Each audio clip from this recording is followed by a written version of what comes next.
Good evening, real women of Philadelphia.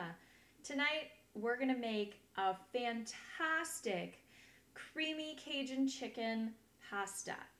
Now, I got the inspiration for this recipe from actually some friends of mine who served it to us one night at their house, but instead with seafood. Now, my husband is not a seafood fan, so actually we changed the recipe up to include chicken, and to make things a little spicier, we added some red pepper flakes and some Cajun spice as well. So this is a dish that's going to be a little bit spicy, but full of excellent flavor. Everything is all ready to go for our creamy Cajun chicken pasta. The chicken's cut up, the cheese is shredded, the parsley is chopped, and the shallots are chopped, and everything is ready to go. So I'm gonna get started by adding the milk and the cream to our large nonstick skillet. So I'm adding the cream and the milk to the skillet. Over medium heat, you want to heat the milk and cream until it is boiling. Now you want to make sure that you have a whisk and that you are constantly going to be stirring it, because of course you don't want the milk and cream to bubble over, and you want to make sure that it's not going to be sticking to the pan at all. So this is going to take a few minutes in order for it to heat up, but in the meantime you can be making sure that you turn on your water for your pasta to start boiling. So I'm going to do that as well. I can see some bubbles starting to form on my cream and milk mixture here. I'm just going to put my whisk down. I'm going to lower the heat to about medium-low so that it can continue to simmer. And here I'm going to start to measure out my spices. So you're going to use 1 teaspoon of dried basil, 1 teaspoon of dried thyme, and of course, if you prefer to use fresh herbs, which sometimes I do, I don't have all of the fresh herbs available right now, but you can use about 3 times as much fresh herbs as you use dried herbs. So for instance, I'm using a teaspoon of basil and thyme. You can use a tablespoon of fresh basil or thyme to make about the same flavoring and the same amount in your pasta. And I'm also going to use 1 teaspoon of crushed red pepper flakes. And of course, I like my pasta a little bit spicy. If you want yours to be less spicy, you can always use a little bit less crushed red pepper. It's entirely up to you. So I'm going to also put in my freshly ground pepper. Now you're putting in about half a teaspoon.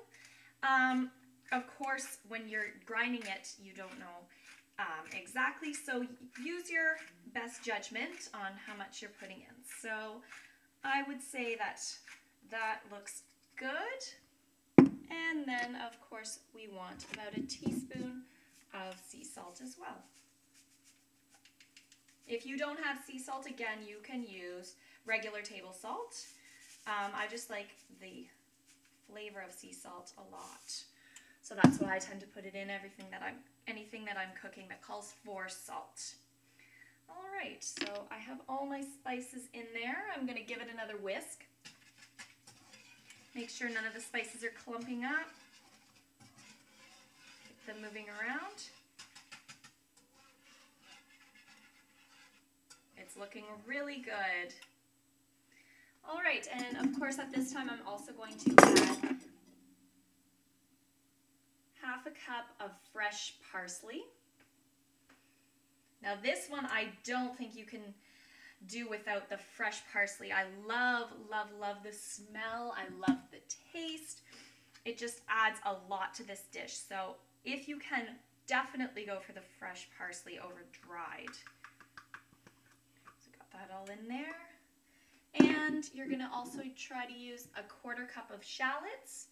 Now I like shallots because I find that they are a little bit more flavorful than some onions in this dish, but you can obviously substitute any type of onion you would like for the shallots as well. So we've got all of those in there, and it's looking really good, and it's smelling delicious too. So we're gonna let that continue to simmer. We're gonna continue to simmer for about 10 minutes or so until the sauce begins to thicken. So I've put in an entire package that's about, I believe it's 228 grams, so a half a pound of sliced mushrooms. And of course, you know, they're gonna shrink down. So this is going to make sure that they add that delicious mushroomy flavor into our dish as well. So while they are cooking there, I'm going to continue to stir my sauce and make sure that it's not bubbling over.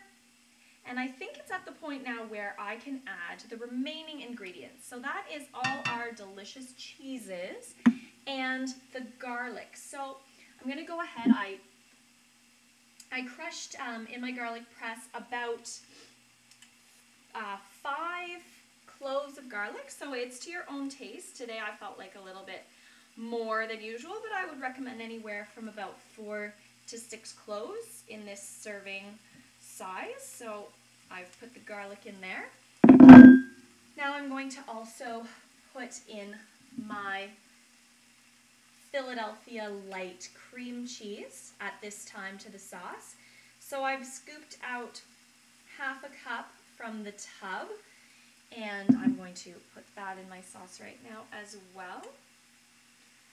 Now, as I've left it at room temperature for a few, about half an hour or so, and of course with the temperature of the sauce, it's going to melt down really quickly into the sauce and make it deliciously creamy. And this is the time where I also add my Swiss and old cheddar cheeses to the mixture. I have a 1/4 cup of Swiss and a 1/4 cup of the old cheddar. I've put them both together in one measuring cup, makes it easier. And I'll just sprinkle it in the sauce. Make sure it's all out of there. And of course I'll stir that to combine it as well. So I just wanted to give you another view of everything while it's cooking. You can see the sauce is really starting to thicken up. It's still simmering over a low heat, and you can see the delicious spices and cheeses making it nice and creamy. The chicken's still cooking away, and you can see the nice brownish red color from the spices to give it a nice Cajun look. And of course the pasta, I just put it into the pot. It's just about to get started on cooking. And once everything is all finished, then I will put it all together for you. So once the pasta has been cooked and strained, you are going to add it directly into the creamy sauce, the whole batch of it. You're then going to mix it around. Make sure all of the pasta is really well coated in the sauce. And then you're going to put the pasta onto each of the plates, and then you're going to top it with the chicken. And here is the final product.